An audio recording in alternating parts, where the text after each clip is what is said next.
Okay, so the reason why I'm bringing that up though is because I just wanted to say I don't care if you guys try and hack into my servers and whatnot. It's just if you could please ask permission before you do so, because uh, even if I am okay with it and you don't ask permission, okay. So for example, let's say you get caught, right, and the cops call me or something, and they're like, "Hey, did you ever give this guy permission?" Then I'll say no, but I'm okay with it. You know what I mean? Like it's okay. The cops, from what I understand, I mean, correct me if I'm wrong, but I still think that you could get in trouble whether or not I I'm okay with it. So I'd rather have you guys ask permission first. Um, and the other reason why I'm bringing all this up is because I I think that it's the perfect time to. I'm not saying straight up hack, but now is the time to learn that stuff. You know what I mean? Because if you're trying to hack into somebody's computer that doesn't like it, then you could get in a lot of trouble. And what I'm getting at is it's better to learn in a safe environment. And that's why we have the cyber defense organization, right? Because that's where we try that stuff. You know what I mean? So just ask, and I'll most likely say yes, or I'll set up a server that you guys can test it on. And also on a unrelated topic to that, if whoever did it wants to privately email me, I won't yell at you or get you in trouble or whatever. I'm actually kind of curious on how you did it, so I'll keep you anonymous. No big deal. Yeah, just ask from now on if you guys want to try it. So, yeah. All right. So I guess we'll get right into the tutorial for today. So for those of you that don't know, I am going to be showing how to set up a proxy server on Ubuntu. um, for those of you that don't know, actually, here I can look it up. Uh, the VM will load.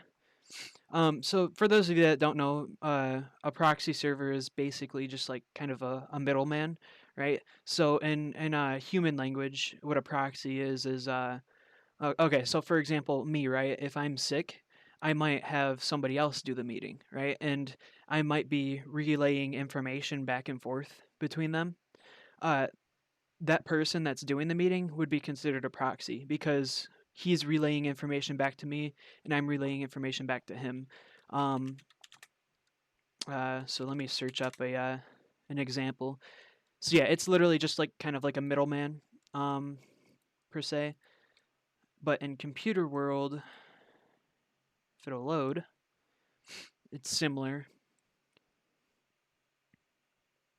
So this is a perfect example right here. Let's say enlarge this picture. It's being super slow. But as you can see here, this middle part is the proxy server, and all these computers behind it are the devices connected to it. And as you can see here, like the proxy server, like I said, is like the middleman, right? And what you can do with it at that point is you can set up um, uh, like a kind of like a front line of defense, right? So you can do things like block certain things. So like you can download like a list of known websites that are full of malware and cancer basically.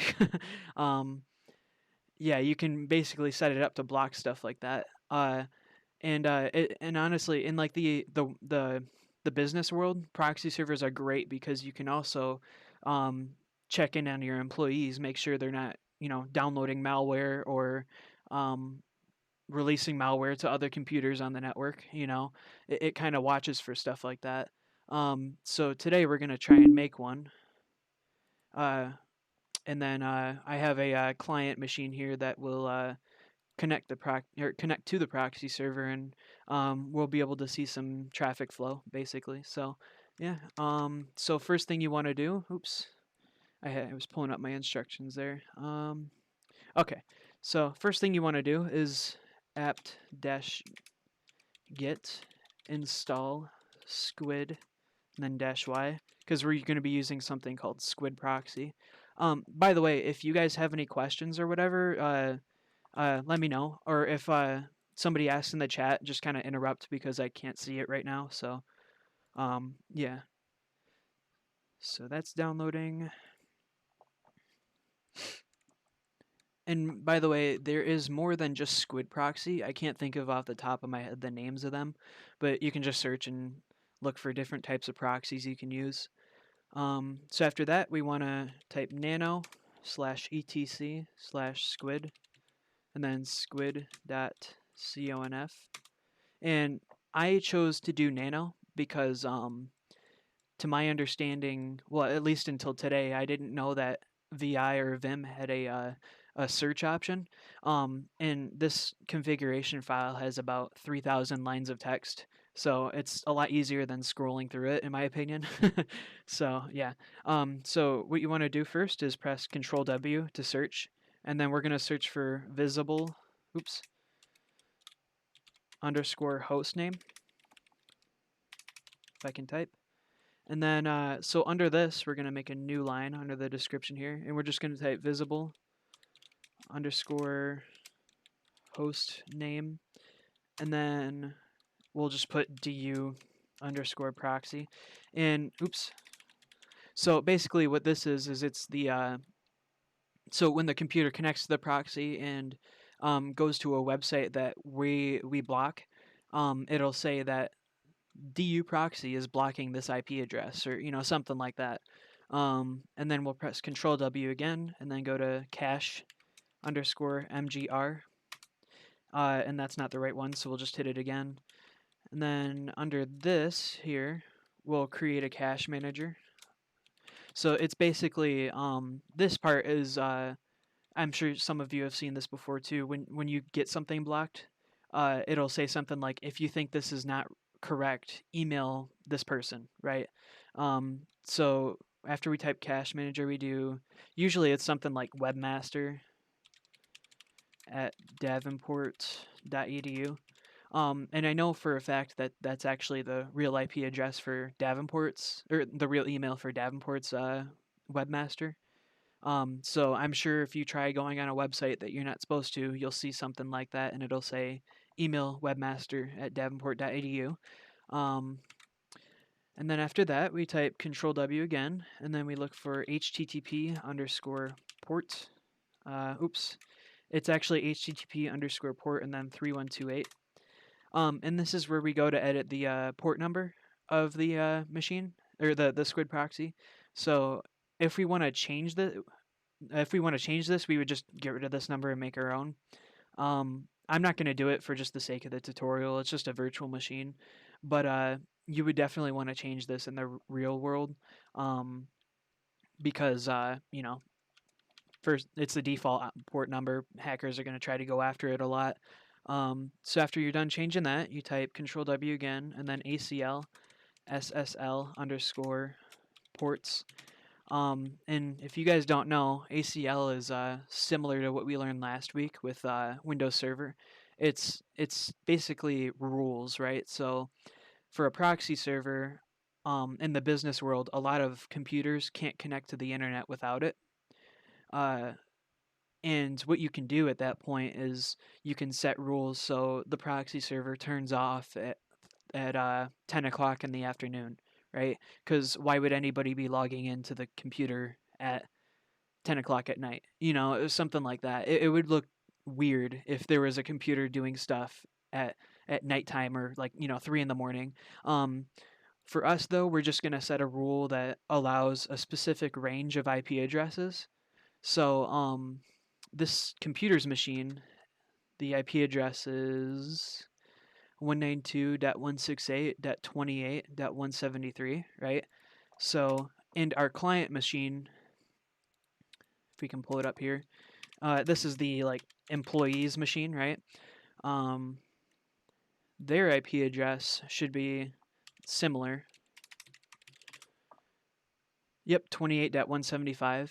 So what we do is we type ACL, and then the name, we're just going to call it network. This is like the identifier of the rule, right? And then we type src 192.168.28, and then we put .0. And the reason for that is, so what we're saying is, as long as it has an IP address of 192.168.28, I don't care what the last number is. And what that does is it kind of filters out other IP addresses. So if an IP address from like, I don't know, like that has a beginning number of 172 instead of 192, it would just be blocked because that's not our IP address, right?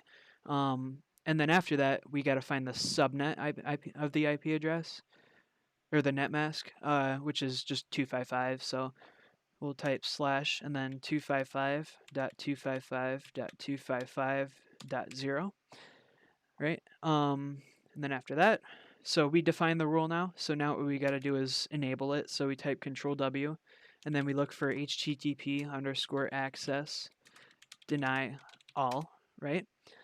And then we go up to here, just make a new line. And then this is where we enable it. So before we defined it, right? Now we got to actually have it run, like actually work, right? So how we do that is we type HTTP underscore access allow network. And as you can see, I put network because that's the name of the ACL that we created. So after that, we type Control W again, and then cache underscore dir, UFS, and then slash var slash spool. And so this is where, okay, so first you want to uncomment this. And this right here is where the websites are cached, right? So when a user visits a website and then they visit the website again, this proxy server will kind of store some of the information in the website, so it's a lot quicker the second time when the user loads in the website. This is good for logging and tracking employees, making sure they're not doing anything bad, right? And this is the directory it's stored in right here. If you want to change this, you can. There is an extra command you got to do after you change it, though. I can't remember off the top of my head, though. But if you're really curious, email me and I'll tell you later. And then this 100 here is in megabytes, so that's how much data is going to be stored, right? So after 100 megabytes of data is stored, it'll just start deleting the oldest data. So a general rule of thumb is that you want to kind of store about 10% of your hard drive worth of data. But just for the sake of the tutorial, I'm just going to do 500 megabytes. And then after that, you don't have to do this, especially if you're in the cyber defense competition. It's not really needed. But if you want to, for your employees or whatever, you can type this. So pictures on a website will a lot of times change more often than the actual data of the website themselves. So how we, and that could be a problem because like if the website changed but the same picture is in there, um, it can be confusing and misleading and whatnot. So we will want to set something to kind of refresh the pictures more often than the website data. So how we do that is we type refresh. Oops, if I can spell it right.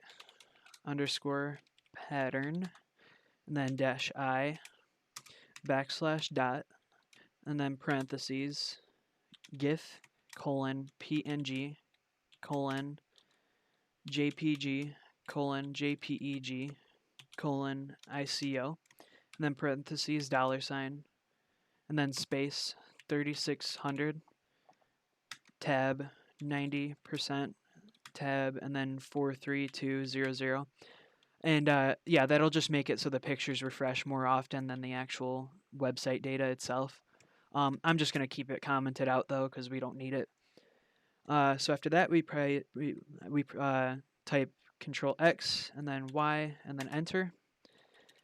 And then what we do after that is we type service squid restart.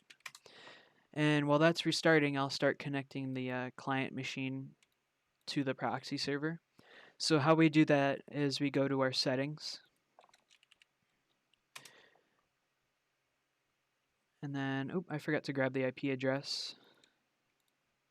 So you always want to get the IP address of the machine as well. And then we go to network, network proxy, manual, and then we just paste it in here. Oops.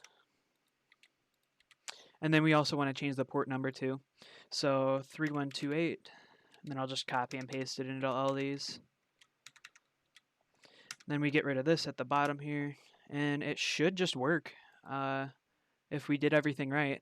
One good way to test if it worked is we can actually go to the IP address of the proxy server, and it should block it.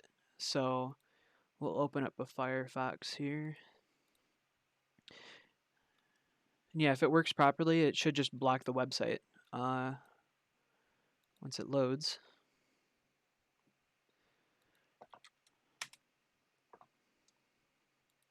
Come on.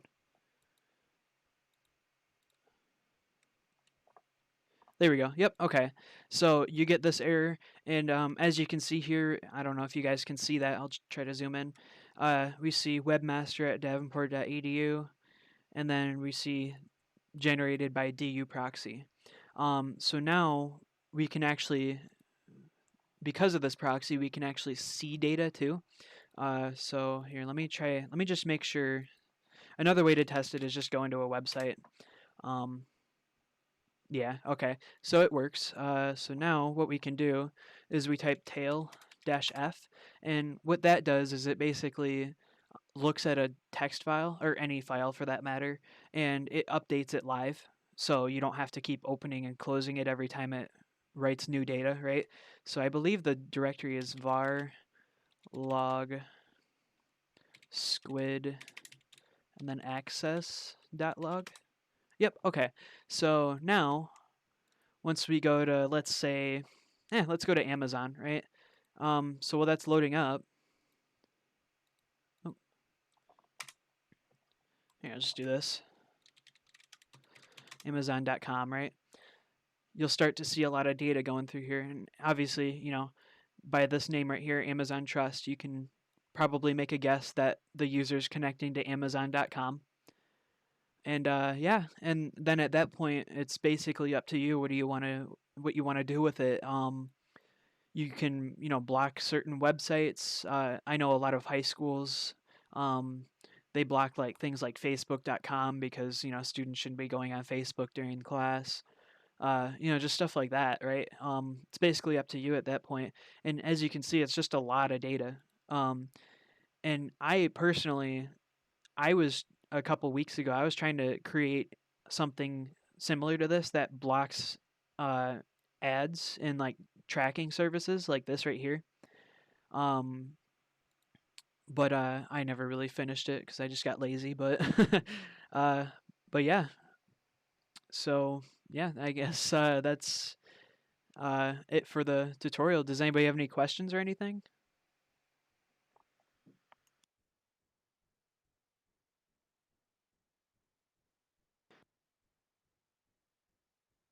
Oh, and by the way, yes, I do record the videos. I'll send you a link after this video or after this meeting.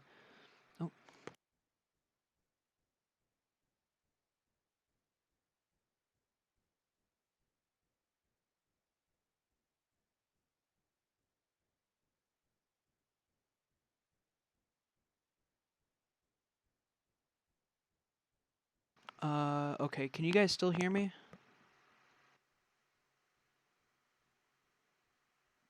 Okay. Sorry, I accidentally clicked exit tab. um,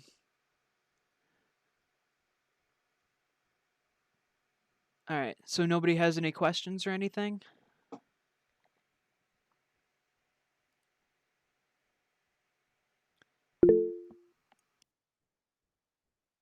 All right. So I guess that's it. So here, let me share my screen again. Actually, you guys can see it right now, can you? Yeah, you can see it. Uh, sorry, I accidentally left the stream. Um, okay. So yeah, so basically the reason why I'm showing this though, for some of you that don't know, is I actually wanted to try to do this for the cyber defense competition. So actually we could probably go to our website from the proxy server here. So for those of you that don't know, because I know some of you here are still pretty new, every year Davenport hosts a competition, uh, and what we're basically set up to do is we get these really old virtual machines basically, and they could be things like Windows Server, um, uh, Debian. I don't know, just a bunch of stuff. Let me see if I can find the uh, the picture here. It's basically we'd get like these really old machines with a lot of vulnerabilities. They come pre-hacked, and our job is to basically not let them get hacked, I guess. Um, and the problem is that it's basically you're set up to fail. And so basically, what the competition's really about is who can fail the least, or the least. Uh, and how you do that is just by every time you see some malware, just get rid of it and see if that solves your problem. If your website's still up, then you're doing good. Um, so what I was getting at with here it is. Okay, so as you can see here, we got Phantom on CentOS, we got Debian running a MySQL database, Ubuntu that's running a DNS server. We have an Active Directory and DNS server on Windows Server, and then we have a Windows 8.1 machine, and then we have a Splunk on CentOS, and then we have a CentOS e-commerce website, and then a Fedora webmail. Um, and then on top of all this, we have a Windows 10 firewall, and yeah, so this is our whole setup here that we had for the competition. Uh, and it was literally we just worked on each machine trying to secure it. Um, and my thought process was uh, instead of having two DNS servers, as you can see here, we could have we could have the Ubuntu be a proxy server, right? And we take this right here, right? This Ubuntu machine and throw it up in front or next to the firewall. And then at that point, what we can do is we can kind of filter out traffic. Um, and I don't know, I just thought that was a good idea because it's definitely something that would definitely help a lot. You know what I mean? Um, so yeah, and then yeah, so you can literally, if any of you are interested in the competition, by the way, go ahead and email me because we have a scrimmage thing coming up in I think about a month, and yeah, you can kind of test your ability. Uh, it is very challenging and it's very difficult, but it's definitely a good learning experience. It really is. So yeah, does anybody have any questions on that or anything?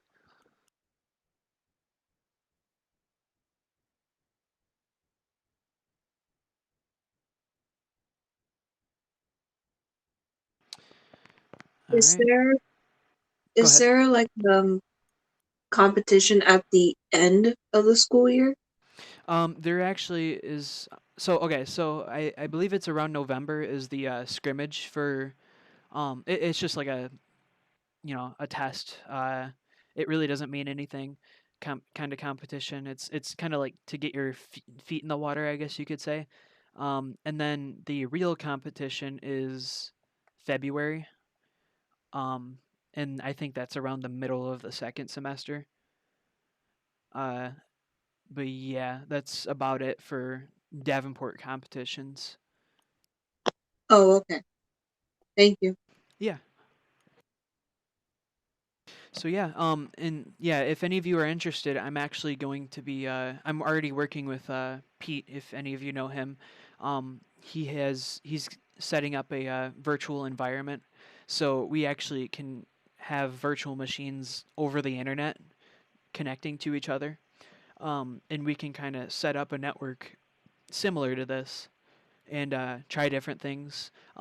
Maybe one week we start learning how to secure it, and then the next week we'll try to attack it. Uh, just different stuff like that. So yeah. So I guess that's it for this meeting then. I'm not quite sure what we'll be doing next meeting. I think I'm gonna try to do something more attacker related next meeting. So yeah. So I guess if you guys don't have any questions, I'll stick around for a bit, but you guys are free to go. So yeah. Oh, and by the way, I actually was gonna try to set up a server that we can all play on, and we can try to do different like types of attacks and stuff. But I'm not there yet, so um, yeah, yeah. I guess that's it. So I'll see you guys later then. Bye everyone, have a good night.